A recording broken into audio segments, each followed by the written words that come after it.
How to enable Instagram dashboard. If you find this video helpful, drop a like and subscribe. Now it's very simple to go ahead and do this. All you want to do is open up Instagram, go to the bottom right where it has your profile icon. On the top right, press the three lines and you're going to be brought to settings and activity.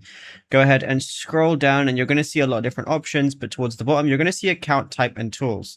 Go from account type personal or private, and you want to switch to a professional account by pressing that blue button. And then you're going to see account insights and things like that.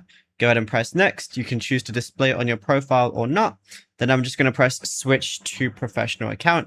And then it says switching makes your profile public and all your content can appear in search engines. So before you do this, just make sure you know that if you do have a private account like I just did, you're no longer going to have that private account anymore, as professional accounts are not able to be, private accounts. So you have to choose what type you are. So I'm just going to go ahead and choose creator.